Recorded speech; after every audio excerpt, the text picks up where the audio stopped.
जय जय श्री राधे श्याम, जय जय श्री हरि वंश श्री राधा। सभी को श्री धाम वृंदावन से जय श्री राधे। श्री लाडली जी की अपार कृपा सभी पर बनी रहे और सभी जन खूब नाम जप सभी जन करते रहे। श्री जी की अपार कृपा की जो कि आप और हम सभी जन इस सत्संग को श्रवण कर पाते हैं, ये श्री जी की ही अपार कृपा है। क्योंकि सत्संग ही एक ऐसा मात्र साधन है जो प्रभु की प्राप्ति करा सकता है।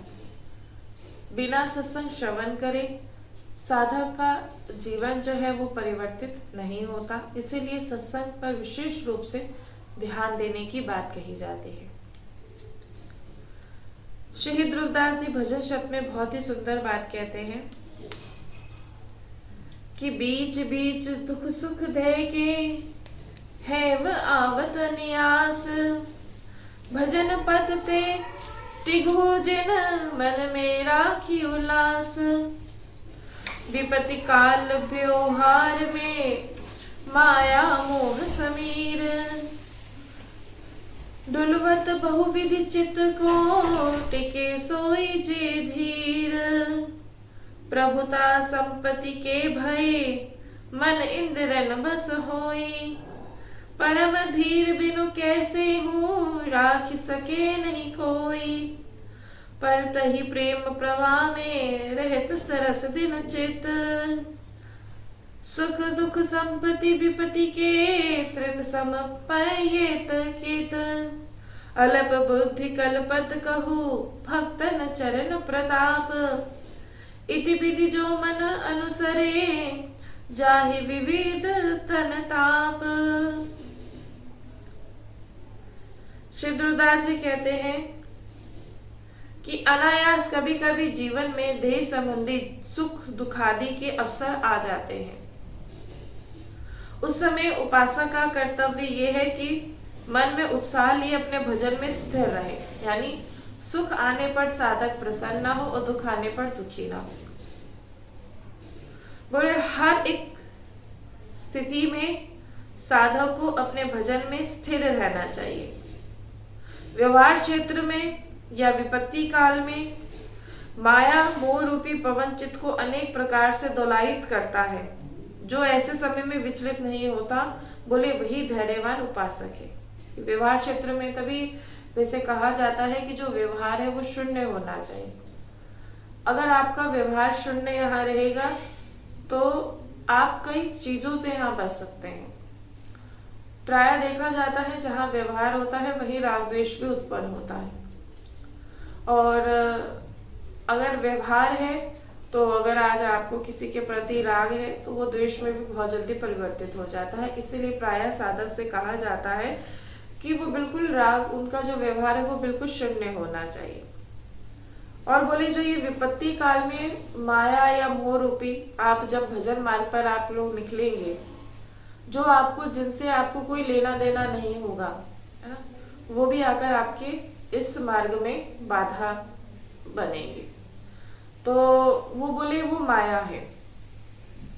प्राय साधकों के साथ, अधिकतर साधकों के साथ यही होता है। वो चाहते हैं कि हम भजन करें, वो चाहते हैं हम वृंदावन वास करें, लेकिन कहीं ना कहीं जो माया रूपी ये जो मोह है वो साधक को आगे बढ़ने नहीं देता। इसलिए कहा गया है कि उस साधक को वहां विचलित नहीं होना है, वो उसे बिल्कुल धैर्यवान रहना है। वहां धैर्य बनाए रखना बहुत ही जरूरी है। एक तो प्रलोभन, बोले एक तो ये जगह, एक तो ऐसी स्थिति आती है। दूसरी स्थिति क्या आती है, ये धन संपत्ति और ऐश्वर्य के बाहुल्य में बहुधा मन इंद्रियों के वशीभूत हो जाता है। और ऐसे विषम अवसरों में कोई बिरला धैर्यवान विवेकी पुरुष ही अपने को सावधान रख पाता है। जब आप भजन मार्ग पर चलते हैं तो कहते हैं आपका जो ऐश्वर्य है वो बढ़ता है। और यही ऐश्वर्य जो है, जब ऐसा ऐश्वर्य बढ़ता है तो जो मन है वो इंद्रियों के वशीभूत हो जाता है। इसीलिए साधक को बोले यहाँ बहुत ही धैर्यवान होना चाहिए। और कोई विवेकी साधक ही होगा जो खुद को सावधान रख पाता है। नहीं तो ये जो भजन मार्ग पर चलते हैं, अगर चार लोग पूजने लग जाते हैं या दंडवत प्रणाम करने लग जाते हैं तो वह हम भाव पुष्ट होने लगता है। उसे लगता है कि मुझे प्रणाम किया जा रहा है, उसे लगता है कि मुझे पूछा जा रहा है। बोले नहीं, ये बिल्कुल गलत है, आपको नहीं पूछा जा रहा। जो प्रणाम किया जा रहा है, आपने जो गुरु प्रदत्त तिलक है उन्हें प्रणाम किया जा रहा है, आपको नहीं किया जा रहा। आपको कोई आप सोचे कि दंडवत प्रणाम मुझे किया जा रहा है या ऐसा या वैसा, बोले बिल्कुल भी नहीं। और कोई बहुत ही बोले बहुत ही कम ऐसा विवेकी महान पुरुष होते हैं जो बड़ा धैर्यवान होते हैं, वही यहाँ इस स्थिति में सावधान रह पाते हैं। नहीं तो अधिकतर साधक यहीं फिसल जाते हैं। मुझे देखो पूछा जा रहा है, मुझे पूछा जा रहा है, मुझसे मिलने आ रहे हैं, ऐसा वैसा, है ना। और हालांकि उसकी तो सच में वो तो कुछ भी नहीं, लेकिन अगर बोले यहाँ ये अभिमान पुष्ट हो गया, है ना, देखो मैं पद बहुत अच्छा गा लेता हूँ, या मैं सेवा बहुत अच्छे कर लेता हूँ, मैं श्री जी का श्रृंगार बहुत अच्छा कर लेता हूँ, या मैं सत्संग बहुत अच्छा कर लेता हूँ, या मैं बहुत ऐसा ऐसा वैसा जो भी है, बोले यही अभिमान है ना, यही अभिमान है। नहीं तो कोई भी कैसा होना चाहिए, अगर आपको, आप ये ध्यान रखो, अगर कोई यहाँ ऐसे झुक के श्री हरिवंश कर रहा है तो वो आपको नहीं कर रहा, ठीक है, वो अपने हमारे गुरुदेव को कर रहा है। ये भाव मन में आना चाहिए।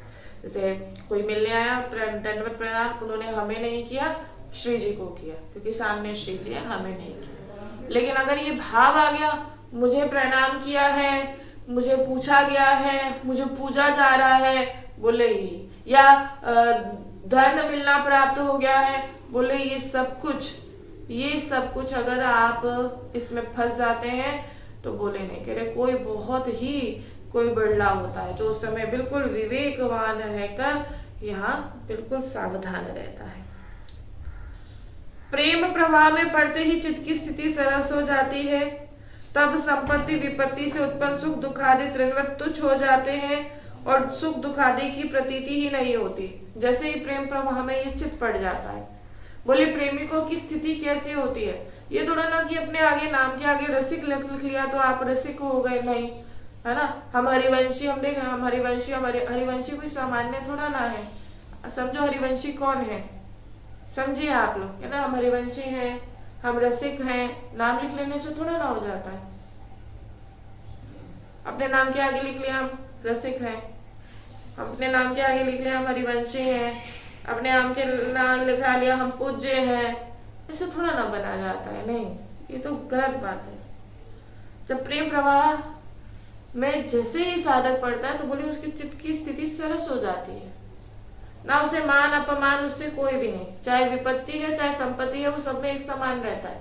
आज विपत्ति आ रही है तो मन घबरा रहा है, संपत्ति आई तो प्रसन्न हो गए। तुम हरिवंशी हुए? बिल्कुल भी नहीं हुए। बिना वजह नाम के आगे हरिवंशी मत लगाओ, बिना वजह नाम के आगे रसिक मत लगाओ, बिल्कुल भी मत लगाओ।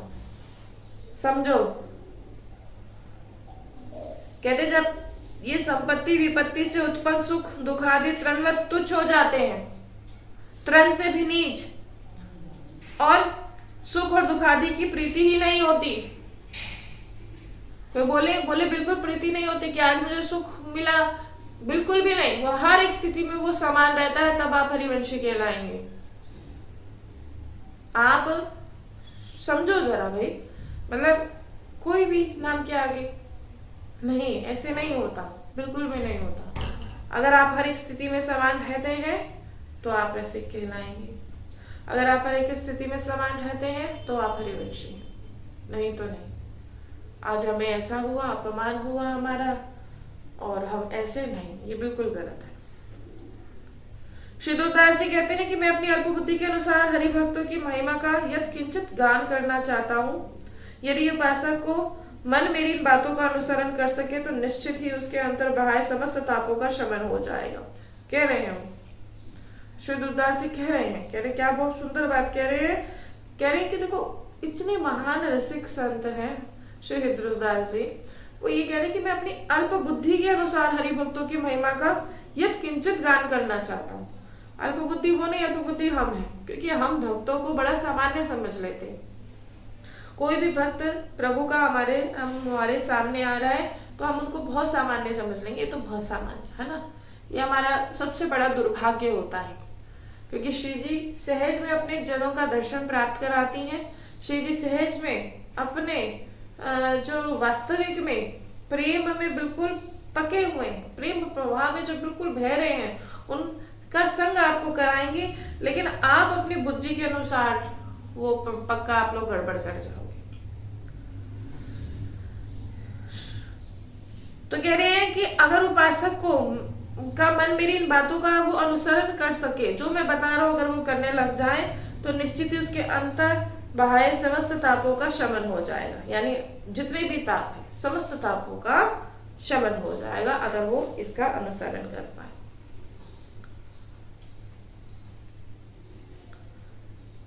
कह रहे हैं भक्तन सो अभिमान प्रभुता भय न कीजिए, मन बच निश्चय जान यही सम नहीं अपराध कछु। सकल आयु सत्कर्म में जो पे बीतई होए, भक्तन को अपराध इक डारत छीन में खोए। और सकल अगमुचन को नाम उपाय है नीक, भक्त द्रोह को जतन नहीं होत ब्रज की लीक। निंदा भक्तन की करे सुनत है जे अघरासी, वे तो एक ही संग दो बंदत भानु सुत पासी। भूले ही हूं मन दीज नहीं भक्तन निंदा, और होत अधिक अपराध ये यो मत जान हो थोर। प्रभुता एवं ऐश्वर्य के प्राप्त होने पर भक्तों से अहंकार व्यवहार नहीं करना चाहिए, क्योंकि ये निश्चित है कि इससे अधिक महत् अपराध और कोई नहीं हो सकता। अगर आपको बोले ये प्रभुता ऐश्वर्य अगर प्राप्त हो रही, तो आप भक्तों से अहंकार में व्यवहार नहीं करेंगे। आप यदि किसी ने जीवन पर्यंत शुभ कर्म ही किए हैं, ध्यान से सुन लीजिएगा, ये बहुत ध्यान से श्रवण करने वाली बात है, बहुत ही ध्यान से श्रवण कीजिएगा। और आप जहां अपने जीवन में कुछ सिद्धांतों की डायरी होती है वहां लिखते हो, तो वहां ये बात लिख लेना। कह रहे हैं कि यदि किसी ने जीवन पर्यंत शुभ कर्म ही किए हैं, कुछ उसने गलत नहीं किया, केवल शुभ कर्म किए हैं, तो भी भक्तों के प्रति किया हुआ छोटा सा अपराध उसके समस्त पुण्य कर्मों का पल भर में विनष्ट कर देता है। अगर आपने किसी भक्त का अपराध किया, भक्त अपराध बोले कैसे हो सकता है, ये भी सुन लीजिए। बोले समस्त पापों का मोचन एक भगवान नाम से हो जाता है। ये बात आप सभी ने श्रवण करी और आज तक श्रवण करते आए हैं, लेकिन इतनी बात ध्यान रख लो, किंतु भक्त के प्रति किए गए अपराध का विमोचन करने में वह नाम भी समर्थ नहीं है। क्यों? क्योंकि भक्त द्रोह जैसा जघन्य अपराध वज्र की रेखा के समान अमिट है। आप श्रवण कर रहे हैं कि समस्त पापों का मोचन एक भगवान नाम से हो जाता है, लेकिन अगर आपने किसी भक्त के प्रति अगर आपने अपराध किया, तो ये बात आप सभी जन ध्यान रखना। बोले क्या होगा, वो भक्त द्रोह जैसा ये अपराध आपने जो किया है, ये नाम भी नहीं आपको मिटा, इससे छुड़ा पाएगा। इसीलिए बार बार कहा जाता है, इसीलिए बार बार कहा जाता है। बहुत से जन कहते हैं ना, अब बोले कि इसका मतलब नाम की महिमा नहीं, नाम की महिमा है। कहने का तात्पर्य जो भक्तों का अपराध करता है या भक्तों से द्रोह करता है ना, उसके जिब्बे पर नाम आ ही नहीं पाता। सच बता रहे हैं आपको। एक तो होता है जो नाम जपक निरंतर नाम जप कर रहा है, और एक होता है बीच बीच में जैसे होता है ना, हाँ हाँ हाँ बस जानता है लेकिन बोलता नहीं, उसके जिब्बे पर आ ही नहीं पाता। क्योंकि ये जो भक्त द्रोह है ना, किसी भक्त के द्वारा किया गया अपराध की स्थिति ही ऐसी हो जाती है उसकी। आपने कितना भी नाम जप किया, लेकिन आज आप भक्त के प्रति आप द्वेष भाव रखते हैं, आप उसको होते ना, हम देखते ना, हम पता नहीं कैसे किसी को जज करते हैं, पता नहीं क्यों, हमें नहीं पता ऐसा क्यों किया जाता है। क्योंकि साधक के पास तो पहली बार समय नहीं होना चाहिए कि हम किसी की निंदा करें, और सबसे बड़ी बात, अगर पहली बात तो निंदा करनी नहीं, और अगर किसी भक्त की निंदा, तो भैया सबसे बड़ा अपराध है। ये बात ध्यान रख लें, आपको कोई नहीं बचा सकता।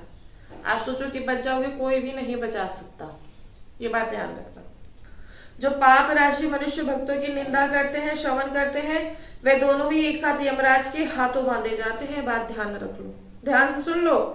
जो पाप राशि मनुष्य भक्तों की जो निंदा करते हैं, उन्हें तो यमराज बांधते ही बांधते हैं, और जो उनकी निंदा को श्रवण कर भी रहे हैं, तभी हम आपसे बार बार कहते हैं बिल्कुल भी नहीं। कोई बोले, कुछ भी बोले, बिल्कुल भी नहीं। आपसे बोले हमने तो देखा है, तुमने देखा है, तुम्हारी दृष्टि, हमने नहीं देखा ना, हम श्रवण करेंगे।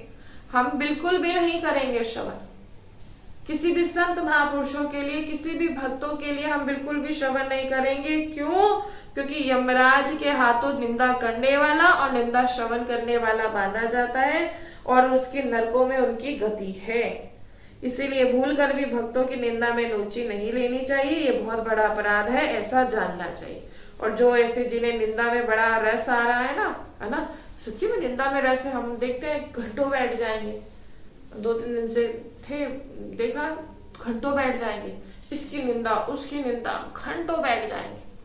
बस जहां तिलक लगाए, बाहर किसी को ने देख लिया तिलक लगाए हैं, तो पता नहीं, एक बड़ा दुर्भाग्य है। तिलक लगाए हुए को तो यही कहते हैं कि ये तो सब आडंबर है ना, भक्ति हृदय से होती है, दिखावे की नहीं होती। तो हृदय में लाओ तो सही, लाओ तो सही, है ना। दिखावे की भक्ति नहीं होती, ये नहीं होता, वो नहीं होता, हृदय में लाओ तो सही। तिलक लगाने से क्या होगा, कंठी धारण करने से क्या होगा? जब तक करोगे नहीं तो कैसे होगा? लगाओ तो सही, तभी तो हृदय में आएगा। पहले ये वाचक होता है, फिर अंदर जाता है ना। तुम भोजन भी पाते हो, एक क्रिया है भोजन पाने के लिए, मुंह में, यहाँ से तब जाके तुम्हारा पेट उधर पोषण होगा। ठीक इसी प्रकार जिह्वा से नाम जप करोगे, तब जो ये मन रूपी हाथी है जो मतवाला होकर घूमता रहता है, तब वो एक जगह बंध जाएगा। उसके लिए एक प्रक्रिया है, वो करनी पड़ती है। इसीलिए भाई देखो, बार बार सभी से कहा जाता है, बिल्कुल भी कोई भी आपको किसी भी भक्त की निंदा नहीं करनी है। ये बात सभी जन ध्यान रखना। आप बोले जो ये व्यवहार के बंधन में आप फंसे हुए हैं, ये बिल्कुल गलत है। ये मेरी माता है, ये मेरा पिता है ना। अधिकतर तो हम देखते हैं, अरे इन्होंने हमारे नातेदार और रिश्तेदार हैं, इनकी बेइज्जती करी, ऐसा करी, उनका दुश्मन हमारा भी दुश्मन, है ना। ऐसा मतलब मन में भाव आता है। तो एक बहुत ही सुंदर कथा आती है श्रीमद् भागवत जी में से। तो श्रीमद् भागवत जी में से कथा आती है, तो उसमें ये बताया गया है कि जो जगत में जीवन का व्यवहार है ना, कि जो ये सोच रहे हैं कि ये मेरा अपना, वो मेरा अपना, ऐसा बहुत कुछ। तो जो भी जब भी जन्म होता है, तो बोले हमारा पिछला अगला हम लोगों को कोई भी बारे में जानकारी नहीं है, तो उन सबका कहते हैं मिक्सचर होकर तब हम लोगों का जीव जो ये जन्म होता है। तो ऐसे ही श्रीमद् भागवत कथा में से एक बहुत सुंदर कथा आती है। तो इसमें है, शूर सेन देश में चक्रवर्ती सम्राट राजा चित्रकेतु जो थे वो राज्य करते थे। जो राजा चित्रकेतु थे उनकी 1 करोड़ रानियां थी। 1 करोड़, ये श्रीमद् भागवत कथा में बताया, 1 करोड़ रानियां थी। लेकिन सबसे बड़ी बात, 1 करोड़ रानियां होने के भी पश्चात उनकी ना कोई संतान नहीं थी। अब पूरा राज्य है, 1 करोड़ रानियां हैं, लेकिन संतान नहीं, तो ये ना उनके बहुत बड़े दुख का कारण था। क्योंकि बिना संतान के उन्हें लगता था घर में जैसे अंधेरा अंधेरा लगता था, है ना। और सबसे बड़ी बात देखो, हम तो यही कहते हैं कि प्रभु अगर आपको कुछ भी अगर कर रहे हैं हमारे साथ, हमें लग सकता है कि हमारे साथ बुरा हो रहा है, लेकिन उनके हर एक जो भी विधान उन्होंने रचा है उसमें मंगल ही मंगल है। उसमें ना हमारा कभी अमंगल नहीं हो सकता। ये बात सभी जन ध्यान में रखो। ये हम लोगों की धारणा ऐसी होती है, ऐसा कर देते तो क्या हो जाता, है ना। अब जिसकी संतान नहीं होती वो संतान मांगता है, लेकिन अगर ऐसा हो ना कि अगर उसको दिखा दिया जाए कि भैया तुम संतान तो मांग रहे हो, लेकिन देखो ये संतान तुम्हारा नाक डुबो देगी, ये संतान तुम्हें कितना कष्ट देगी। सुना ना सभी ने। और श्रीमद् भागवत कथा के प्रथम दिन के जो दिवस की कथा होती है, उसमें धुंधकारी का आता है ना। अब आत्मदेव ब्राह्मण खूब रोते रहे, मेरा पुत्र, मुझे पुत्र चाहिए, पुत्र चाहिए। पहुंचे, संतों ने आशीर्वाद दिया, तो संतों का आशीर्वाद तो कभी व्यर्थ जाता नहीं। अब उनका तो जो पुत्र, जो फल प्राप्त हुआ था, वो गैया को खिलाया तो गोकर्ण जी पैदा हुए, है ना। और जो पत्नी थी शरीर की, तो धुंधकारी जैसा बच्चा। और देखो क्या हुआ, सब श्रवण किया होगा। तो ठीक, अगर हमें कुछ भी साथ हम हो रहा है, अगर आप प्रभु पर विश्वास रखते हैं, बस एक बात ध्यान रखो, उनके हर एक विधान में मंगल है। साधक तभी तो साधक कहलाओगे, है ना। सालक यही, अच्छा आज आज भैया तुमको 4 रोटी मिल गई, ये भी प्रभु इच्छा, आज 2 रोटी मिली, ये भी प्रभु इच्छा, प्रभु कृपा, ठीक है। और जिस दिन कुछ ना खाने के मिले बोले तब भी प्रभु कृपा। ये बाबा जी बनना कोई आसान थोड़ा ना, बोल देते हैं बाबा जी बनना बड़ा आसान है ना। हम अभी गए तो वहाँ ऐसी चर्चा हो रही थी, कह रही ये तो प्लान बी होता है। हमने कहा प्लान बी मतलब क्या होता है, कुछ नहीं कर पाए तो बाबा जी हमें बड़ी मतलब पड़ा होगा। हमने कहा बाबा जी बनना कोई आसान बात है, जाके देखो बाबा जी कितना तप करते हैं, बाबा जी जाकर देखो तो सही। तुमने तो अपने मुंह से बोल दिया बाबा जी, अरे बाबा जी का मतलब तो जानो, बाबा जी कौन है ना। किसी दिन खाने को खूब मिल जाएगा और किसी दिन भूखे भी रहना पड़ेगा, बनकर देखो बाबा जी। एक ऐसे गृहस्थ आश्रम में थे, उनके मन में आया ये पत्नी झिक झिक करती रहती है, इससे अच्छा तो मैं बाबा जी बन जाता हूँ जाके। चले गए, अब पत्नी ने कह दिया देख लो तुम क्या सोचते हो बाबा जी बनना आसान है, जाओ तुम बाबा जी बन जाओ। अरे बहुत आसान है, करना क्या है, लिए वस्त्र पहने जाके बाबा जी की टोली में शामिल हो गए। अब प्रभु लीलाधारी तो है ही, अब 2-4 दिन तो बहुत ऐसे 56 भोग पाने के लिए मिले तो बड़े प्रसन्न हुए, साथ में दक्षिणा भी मिली तो बड़े प्रसन्न हुए। कह रहे अरे वाह बड़ा आनंद आता है, ये तो बाबा जी बनने में भैया बहुत आनंद आता है, बाबा जी बनते हो खूब आनंद है। 2-4 दिन तो बड़े ठाट बाट से 56 भोग क्या ये क्या वो क्या, बड़े आनंदित हो गए और दक्षिणा और मिले। अब आया चौथा दिन, अब चौथा दिन जब आया तो कुछ भी ना मिला खाने के लिए, सुबह से लेके दोपहर हो गई, मन बड़ा विचलित हुआ, रात्रि हो गई कुछ नहीं होगा, 2 दिन हो गए कुछ नहीं मिला, ना दक्षिणा मिली ना पाने के लिए मिला। अपनी माला वाला सब उतारी, वो अपना जो था सब उतारी हो जाके वहीं पटाखा, अरे भैया हमसे ना बन पाएंगे, हम बाबा जी नहीं बन पाएंगे, है ना। कोई आसान बात नहीं है ये बाबा जी बनना, समझ में आई। पहली बात जो वस्त्रों से बाबा जी नहीं बना जाता, पहले बहुत बार बताया है ना।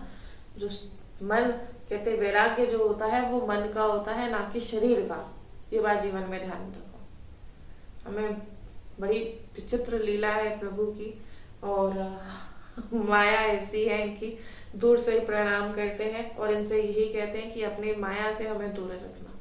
बड़ा सच में बहुत ऐसा ताप देती है ये माया, सच में धन्य वो जो कहते होंगे माया हमें बड़ा सुख देती है, लेकिन भैया माया बहुत कलेश उत्पन्न करती है, सच में ऐसा ताप है इस माया का। प्रभु से प्रार्थना करते हैं कि इसे दूर रखिएगा, सच में आप ही की माया, क्योंकि और तो किसी की सुन नहीं सकती है, आपके अधीन है।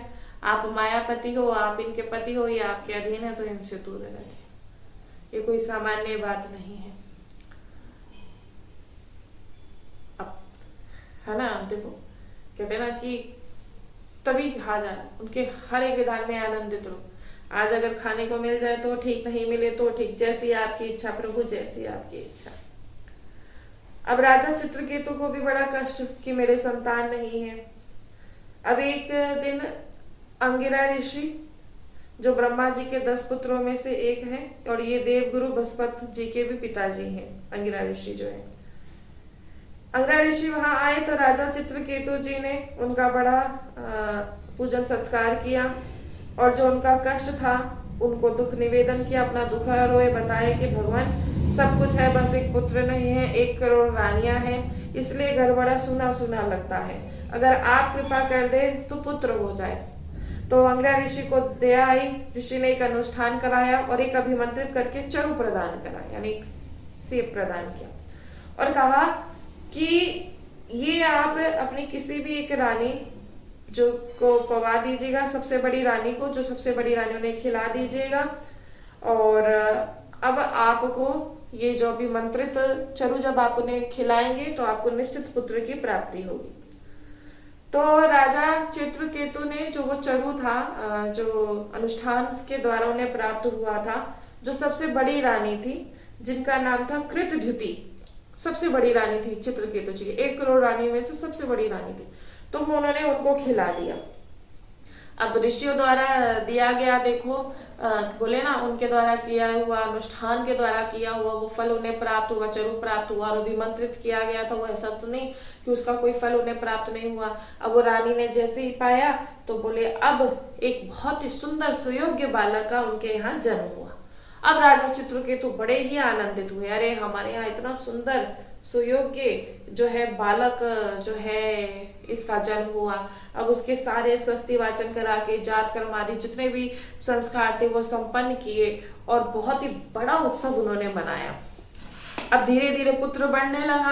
आप कहते ना, बच्चा जब बड़ा धीरे धीरे बढ़ता है, वो खेलता है कूदता है तो माता पिता को बड़ा प्रिय लगता है, नहीं लगता? तो अब राजा को बड़ा प्रेम होने लगा और वो ऐसे प्रेम पाश में बंध गए कि अब किसी दूसरी रानी के पास जाते ही नहीं थे। अब वो हर समय उसी रानी के वहां रहते और अपने पुत्र के साथ रहते। अब बाकी जितनी की रानियां थी, बाकी सभी रानियों को बड़ा ही कलेश उत्पन्न हुआ। भाई पहले तो वो महलों में आया जाया करते थे, अब आते नहीं है। अब रानियों को बड़ा कष्ट हुआ कि और बड़ा सोतिया भेड़ जिसे कहते हैं कृतद्युति के प्रति, जब देखो राजा इसी के साथ रहते हैं, हमारे पास तो आते नहीं। अब उन्हें बड़ा गुस्सा आया, है ना? अब इतना गुस्सा आया तो सभी रानियां एक साथ हुई और उन्होंने एक संयुक्त मोर्चा बनाकर ये निर्धारित कर लिया कि अब इस बालकों को मारना है। अब क्या किया, उसके भोजन में जहर मिलाकर उस बालक को दे दिया।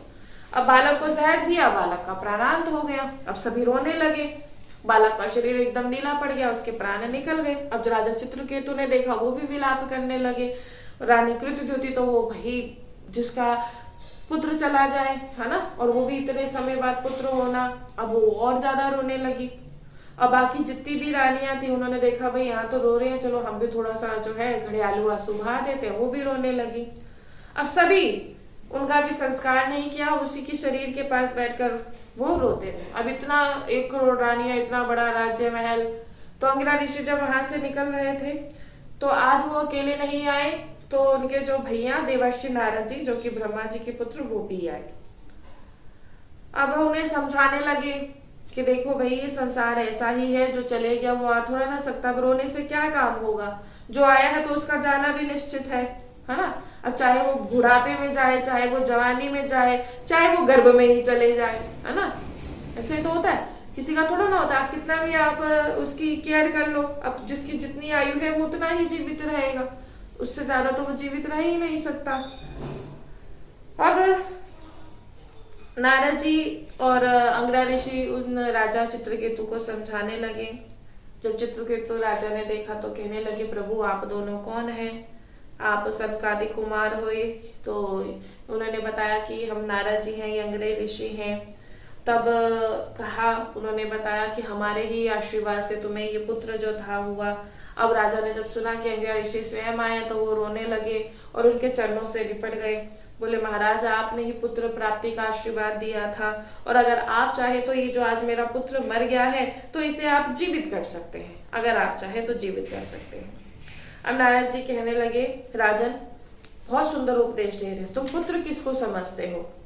ये जो तुम्हारे सामने पड़ा हुआ है ये पुत्र है क्या? बोले, तो अगर पुत्र है तो उठाओ इसे गले लगाओ, ये थोड़ा ना कहीं गया है, ये तो अभी ऐसा का ऐसा ही यहाँ लेटा है। राजा ने कहा कि प्रभु कि महाराज ये पुत्र नहीं है, ये तो पुत्र की लाश है, ये मुर्दा है। तो नारद जी ने कहा, तो तुम पुत्र किसको समझते हो? तो बोले, जो इसमें बोलने वाला चेतन आत्मा है। तो नारद जी बोले, वो तो कभी मरता ही नहीं, आत्मा थोड़ा ना कभी मरती है, शरीर छूटता है, आत्मा थोड़ा ना, वो तो हमेशा रहते हैं। तो बोले, वो राजन रोते क्यों हो? अब राजा कह रहे, देखिए महाराज मुझे आपके इस ज्ञानोपदेश से तसल्ली नहीं होगी, मैं तो बस आपसे यही प्रार्थना करता हूँ कि आप मेरे पुत्र को जीवित कर दीजिए।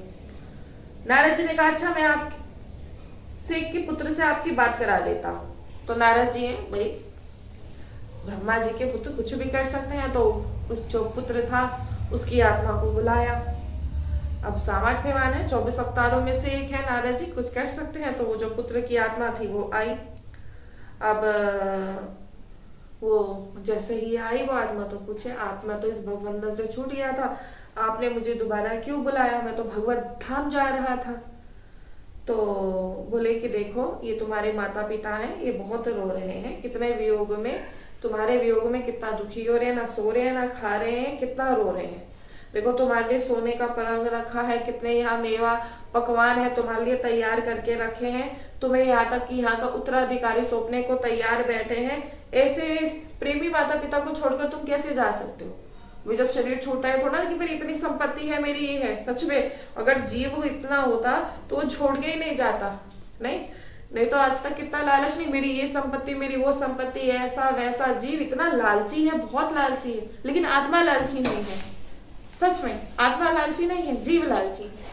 अब बोल रहे हैं देखो तुम्हारे लिए सोने का पलंग बिछा रखा है, खूब वो तुम्हें यहाँ तक कि यहाँ राजा तक बना देंगे, अब आओ इस शरीर में दोबारा आओ और अपनी जो शेष आयु है उसे पूर्ण करो, उसको उपभोग, अब माता पिता को सुख दो, है ना।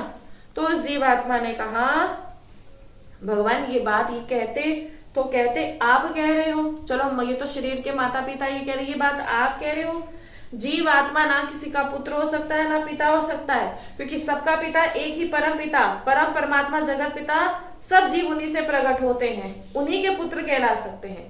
रही और शरीर संबंधी और जगत व्यवहार की बात, तो कितने जन्मों में ये मेरे माता पिता हुए होंगे, कितने जन्मों में ये मेरे माता पिता हुए होंगे, कितने जन्मों में मैं इनका माता पिता बनाऊंगा। जीव आत्मा अपने उच्च कर्मों या नीच कर्मों के अनुसार ही इस 84 कोष के 84 लाख योनियों में जन्म लेता है या मरता है, और जिस शरीर में आता है, जहां आता है वही उसके माता पिता मिलते हैं।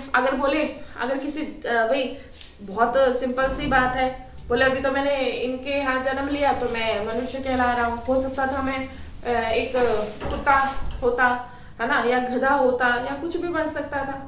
ये तो कहते कर्म अनुसार हम अपने शरीर जो है हमें मिलता है।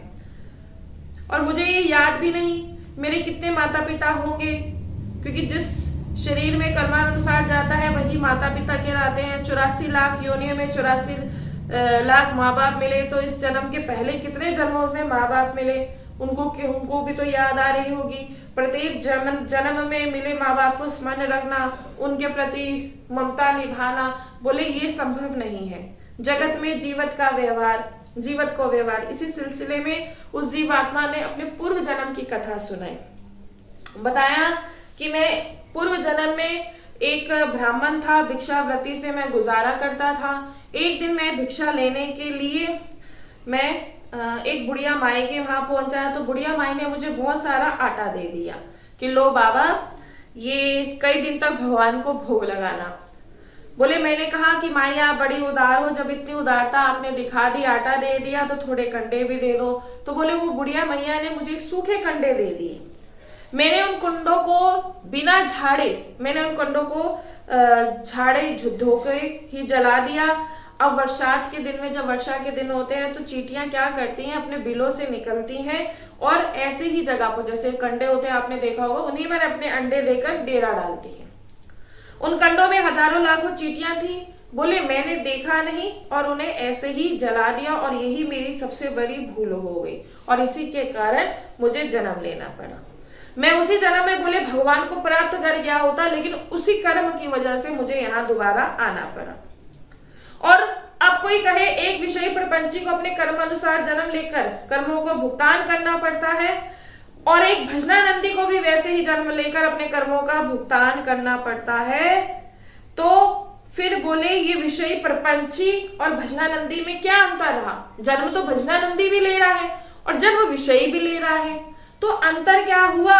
तो उसमें अंतर बता रहे हैं। नहीं तो कोई कहते ना, अभी हाँ ये कोई प्रश्न कर देगा कि अगर ये भजनानंदी थे तो इनको दोबारा जन्म क्यों मिला, है ना, ये तो उनका जन्म जैसे विषयों का जन्म होता है ऐसे भजनानंदी का हुआ, तो दोबारा क्यों मिला? अब इसी विषय में वो बता रहे हैं। उन्होंने अंतर बताया कि ये गनीमत रही कि मैं प्रभु का भजन करने वाला था, नहीं तो जितनी वो चींटियां मरी, बोले मुझे उतनी बार ही जन्म लेकर बारी बारी से बदला चुकाना पड़ता, हजारों जन्म मुझे जीना पड़ता, हजारों जन्म मुझे मरना पड़ता। क्योंकि जो बुढ़िया ने अब ये भी बता रहे हैं कि प्रभु की कृपा से, भगवान के भजन के प्रभाव से, प्रभु की कृपा के कारण मुझे ये सुविधा मिल गई, क्योंकि मैं भजन करता था। जितनी सारी चींटियां एक साथ आकर राजा चित्रकेतु के यहाँ रानी बन गई, और जिस बुढ़िया ने कंडा दिया था वो आके मेरी माँ बनी रानी कृतधुति, जिस बुढ़िया ने कंडा दिया। जैसे वो हजारों चींटियां एक साथ मरी थी, तो एक साथ हजारों लाखों रानियों ने मुझे मिलकर विष दिया और उसका बदला ले लिया। नहीं तो मुझे हजारों करोड़ों बार जन्म लेके, है ना, हजारों लाखों रानियां थी और वो कितनी चींटियां मरी थी, और वो चींटियां ही वो रानी थी, और जिस बुढ़िया ने कंठा दिया था वही उनकी माँ बनी। बोले नहीं तो मुझे कितनी बार जन्म लेना पड़ता और मरना पड़ता। अब मेरे अशुभ शुभ कर्म का कोई हिसाब बाकी नहीं रहा। सबसे मैं मुक्त होकर मैं अपने प्रभु के धाम को जा रहा हूँ। आपने मुझे बीच में ही बुला लिया, इसलिए मैं आपके बुलावे पर आ गया। अब आप जैसा कहे मैं वैसा करने के लिए तैयार हूँ। आप साक्षात भगवत स्वरूप हैं। आप द्वादश भागवताचार्यों में से एक है। आपकी बात टालने की मेरे में हिम्मत नहीं। अगर आप कहे तो मैं इसी शरीर में प्रवेश कर जाऊं। अब नारद जी ने चित्रकेतु राजा से कहा, बोलो राजन, जिसे तुम पुत्र कहते थे। अब उसकी बात सुनी। अब चित्रकेतु बोले, हाँ महाराज सुनी। अब आप कहो तो मैं इनसे बोलूं ये शरीर में प्रवेश करे। राजन ने कहा, अब मैं तुमसे कहलाना चाहता हूँ। तो बोले, इसको शरीर में प्रवेश कराऊं या भगवत धाम जाने की अनुमति दूं? तुम कहो तो इसे लाके इसी शरीर में गिरफ्तार कर दूंगा, अर्थात इसे पूर्ण जीवित कर दूंगा। तो राजा चित्रकेतु ने जब ये बात सुनी तो उनके जो बुद्धि पर मोह का पर्दा जो था वो हटा और उनकी आंखों में आंसू बोल गए आए और वो बोले, नहीं, मैं तो बिना वजह मोह बंधन में, है ना, मोह के वश में ऐसा बोल रहा था, लेकिन मैं नहीं चाहता कि ये तो मुक्त हो गया है, ये तो अब प्रभु के धाम को जा रहा है, तो मैं इसे दोबारा बंधन में बांधना नहीं चाहता। इसीलिए अब ये जब भी किसी का शरीर छूटता है, तो जब वो कहा जाता है ना कि आप मैं कहते हो कि मेरा बच्चा बन के आए, मेरा ऐसा बन के आए, वैसा बन के आए, बोले नहीं। जब भी किसी का शरीर छूटे तो उससे बस ये कहे कि भाई अब तुम भगवत धाम जाना, अब तुम यहाँ इस संसार में मत फंसना। यही प्रार्थना करें। सच में अगर किसी के लिए कुछ चाहते हो ना तो आप यही प्रार्थना करो कि भाई अब तुम भगवत धाम जाना, अब यहाँ मत आना। हमें अभी भी याद है, हमारे बाबा थे तो उनके जैसे माता जी जब शरीर छूट रहा था तो उनके पुत्र ने कहा कि माँ तुम मेरी बेटी बनकर आना। तो बाबा ने कहा नहीं। हमने कहा तुम ये क्यों बोलते हो? उनसे बोलो नहीं, अब आप मुक्त हो जाना, मत आना है, हाँ आप वहाँ अपना भजन करना। इसलिए जो भी हमारे शरीर का जो निर्माण होता है ना, जो जन्म होता है, वो प्रारब्ध वश होता है, लेकिन भजन में इतना बड़ा सामर्थ्य है। देखो, अगर वो जो था वो पुत्र था राजा चित्रकेतु का, अगर वो पिछले जन्म में भजनानंदी नहीं होता तो बोले कितने बार उसे जन्म लेने होते।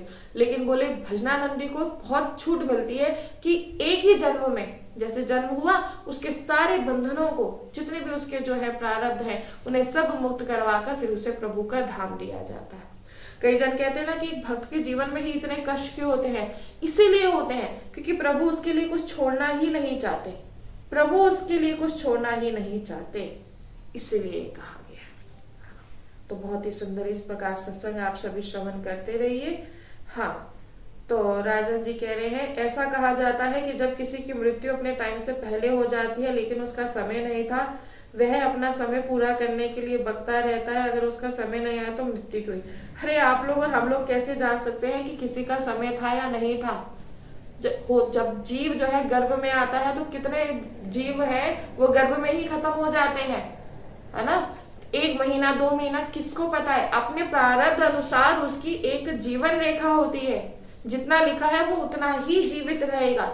अब चाहे वो 1 वर्ष हो, चाहे वो 14 वर्ष हो, चाहे वो गर्भ में ही हो, वो सिर्फ मोह के वश में वो ऐसा बोलते हैं, क्योंकि सबकी धारणा एक ये हो चुकी है कि जब बुढ़ापा होगा तभी मृत्यु आएगी। इसलिए कोई जवानी में चले जाता है तो बोल देते हैं। तभी तो कहा जाता है कि भजन के लिए कोई उम्र नहीं होती। आज से अभी से श्रवण किया, आज से भजन करना शुरू कर दो। देखा ना कि भजनानंदी को कितनी छूट मिलती है, कितना सुंदर बताया गया, बता रहे हैं। और श्रीमद् भागवत कथा आपको झूठ थोड़ा ना बताएंगे, बिल्कुल सत्य बताया जा रहा है। नहीं तो कितने उस जीवात्मा को जन्म लेने होते। ये हमारी कोई चर्चा चली थी, इसलिए हमने सोच लिया था कि आज सत्संग हम इसी विषय पर करेंगे। जो कहते हैं ना कि क्या आपको फल मिलता है भक्ति करने का, तो भक्ति करने का यही फल मिलता है कि जो हमारे बहुत हमें कई जन्मों तक जो हमें भोगना था वो एक ही जन्म में भुगतवा कर वो खत्म कर दिए जाते हैं। इसलिए सभी जन समझिए और जानिए। बड़ी कृपा प्रभु की कि उन्होंने हमें ये सत्संग प्रदान किया। बड़ी कृपा प्रभु की जो उन्होंने हमें ये नाम दिया, क्योंकि वो खुद ही उन्होंने ये बात जीवन में ध्यान रखना, उन्होंने हमको छांटा और तब जाके हमें ये नाम मिला। नहीं तो बहुत ऐसे बेचारे हैं जो भटक रहे हैं, बहुत नहीं बहुत सारे हैं, बहुत सारे ऐसे बेचारे हैं जो भटक रहे हैं, लेकिन अहो कृपा, हम पर बहुत बड़ी कृपा प्रभु की हुई कि उन्होंने हमें इस घोर जंजाल से बचा के अपनी ओर घसीट कर ले जा रहे हैं, और जबरदस्ती घसीट के ले जा रहे हैं। एक तो होता है ना कि हमारे द्वारा प्रयास, बोले नहीं, जबरदस्ती खींच के ले जा रहे हैं। इसलिए सभी जन बड़े ही ध्यान से श्रवण किया करो सत्संग को, और नाम जप निरंतर करते रहा करो। प्रभु ने हमें बड़ा सुंदर अवसर दिया है, और इस अवसर को हम ना खो पाए। एक भजनानंदी के बीच और एक विषय प्रपंची के बीच बहुत फर्क होता है। बहुत सारे देखो, ये हमें बहुत सारे यहाँ जो है ना, बोलते हैं ना, बोनस बहुत सारे मिलते हैं, बहुत प्रॉफिट हमें यहाँ होता है। इसलिए सभी जन समझो, अगर आप प्रभु के हो, सभी जन ध्यान से श्रवण करो, अगर आप प्रभु के हो, ठीक है, और आपको प्रभु माया नहीं दे रहे हैं, तो आप पे बहुत बड़ी कृपा है, ये बात ध्यान रखना। बोले हम तो इनका भजन करते, क्या हमें ये नहीं दे सकते? जितनी आपकी आवश्यकता होगी उसे वो पूर्ण कर देंगे, ये बात जीवन में ध्यान रखना। जितनी आपकी आवश्यकता उतनी पूर्ण हो जाएगी। वो ऐसा कुछ भी नहीं करेंगे कि जिससे आपको घाटा होगा, कुछ भी नहीं करेंगे। हो सकता है आपको बहुत बड़ा पद देने पर आप में अहम भाव पुष्ट हो जाए, हो सकता है बहुत ज्यादा धन देने पर आपका भजन रुक जाए, इसलिए वो नहीं देते। वो अपने वही स्थिति देते हैं कि जिसमें आपका भजन जो है वो बनता है। इसलिए प्रभु पर कभी भी संशय नहीं करना चाहिए। इसलिए सभी से प्रार्थना है कि सभी जन सत्संग जो है राधा राधा राधा राधा राधा राधा राधा